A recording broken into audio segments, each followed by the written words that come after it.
Hello, my beautiful souls. Welcome po sa ating tarot reading session. So, keep in mind, general reading po ito. Maring mag-resonate, maring hindi. Kunin nyo na lang po kung para sa inyo and leave the rest. Maring mag-shift ang energies or magkabaliktad ang sitwasyon. Kaya kayo na pong bahala kung saan kayo nakalugar sa reading natin. So, let's see what we will have for you for this reading. Para sa iyo ba ito or hindi? Huwag na lang pong ipilit kung alam natin na hindi para sa atin ang reading na ito. So, let's see. So, may mga nahulog na tayong cards dito. We have here the light bulb and tarot cards. Clover. So, you're very lucky. May mga blessings na paparating. Ayan, so may mga new opportunities din ito or maaaring new venture na papasukin mo, maaaring mga bagong opportunities or ideas na magiging tulay para sa'yo na sa isang magandang opportunity or magandang maaaring kung ano man itong darating na ito is talagang mangyayari at darating. Ayan, so tingnan natin more messages dito or more cards. We have here the teddy bear. So, meron kang napapanaginipan dito na maaari a childhood friend, childhood sweetheart na parang gustong magparamdam or gustong nararamdaman mo yung presensya nitong taong ito eh. So, parang naradar mo na makikipag-usap siya sa'yo and then iyon, bigla nga siyang magme-message. So, itong taon to kasi is nakatingin siya sa'yo kaya parang pakaramdam mo parang lagi may nakatingin sa'yo, lagi may nakamasid sa'yo. Kasi nga, someone is watching you, no? Maaaring your social media account tinitignan niya or nararamdaman mo lagi may nakatingin sa'yo and this person is spying on you. So, maaaring gusto niya makipagkamustahan sa'yo or gusto niyang kamustahin ka. Anong ginagawa mo ngayon? So, kamusta yung buhay-buhay mo? Pero parang nahihiya siya makipag-communicate pa sa ngayon. So, we have here karma or judgment and we have here the 5 of swords.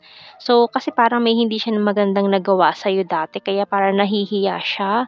We have here the shadow side or the devil, Capricorn energy, page of swords. So, ngayon, ang ginagawa niya, nag-i-stalk lang siya sa'yo eh. This person is stalking you. Lalo na sa social media accounts mo. And we have here the Ace of Wands, Justice. So, may hindi nga siya nagawang maganda sa'yo noon. Kaya parang nahihiya siya na lumapit, kausapin ka. Pero kung ano man itong mga nagawa niya noon nung bata pa kayo na hindi maganda, ay parang pinagsisihan niya naman na ito or natuto na siya sa leksyon na nagawa niya. So, we have here Page of Wands. So, talagang makikipag-communicate siya sa'yo pero naramdaman mo na makikipag-usap siya sa'yo eh. Parang nagkaroon ka ng vision or panaginip about this na mangyayari 'to and then biglang mangyayari or nangyari nga. So, we have here the Hermit card or Virgo energy sa bottom card and the Three of Cups energy sa bottom card natin. So, it's about reunion, reconciliation. So, ito nga, may hindi nga siya nagawang maganda noon. So, gusto niya humingi ng tawad sa'yo and to settle things out. So, parang gusto niyang mawala na yung parang sama ng loob ba. Kung nagkaroon ka man daw ng sama ng loob sa kanya, gusto niyang mawala yon. So, tingnan natin sa initials.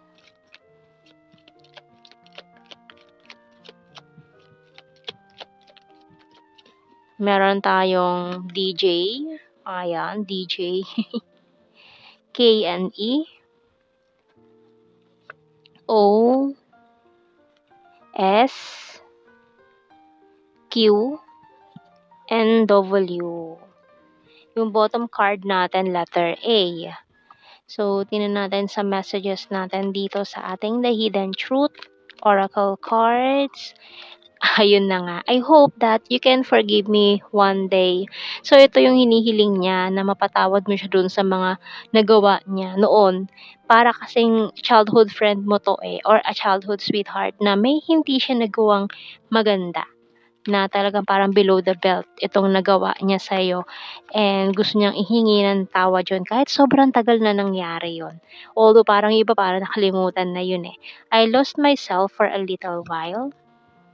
I regret lying to you. Kasi ayun na nga, isa 'to sa mga pinagsisisihan niya 'no, kasi siguro hindi talaga siya mapakali or binabagabag pa rin siya ng konsensya hanggang ngayon sa mga nagawa niya. I'm not available, I wish I could share my good news with you. So ito yun, may mga good news siya na gustong sabihin pa. Kaya gusto niya makipag-usap sa'yo, gusto niyang kausapin ka, and I will wait for a sign from you. Gusto niyang i-test yung waters, kumbaga para tignan kung okey ka na ba, okey na ba kayo or kung may galit ka pa sa kanya, yung mga gano'ng bagay. I hide behind material things, I want to feel that way again and I'm starting to understand our connection. So yung bottom card, I don't react when people mention you. So may mga tao nagtatanong sa kanya about you pero dedma siya, wala siyang sinasabi kasi parang, wala siya sa poder para sabihin yung mga bagay na yun kaya nananahimik na lang siya. So, tignan pa natin anong message ng archangels. Clairvoyance by Archangel Raziel. I'm helping your spiritual side to awaken fully so you can clearly see heavenly love. So, maaaring kayong dalawa ay connected nitong taong to na yung iba parang hindi naman naging kayo, eh, parang childhood friend lang siguro ito na parang may hindi nga maganda yung nagawa niya na gusto niyang ihingi ng tawad kasi hindi siya nag-sorry noon, eh. So, tingnan pa natin. Kasi siguro mga bata pa kayo, pero hanggang ngayon nagi-guilty siya sa mga nagawa niya noon. So, we have here, I want a family with you. You're the fairest of them all. So, kasi gusto niya na siguro din mag-settle down and ikaw yung naiisip niya or nai-imagine niya or napapanaginipan niya lagi na kayong dalawa ay ikinakasal or you have a family together sa kanyang panaginip. So, we have her feeling left out in the cold. So, maaaring umalis na lang siya noon na hindi nagpaalam, nawala na lang siya. My intuition chose you. I want to grow old with you. It hurts so badly. Can we talk?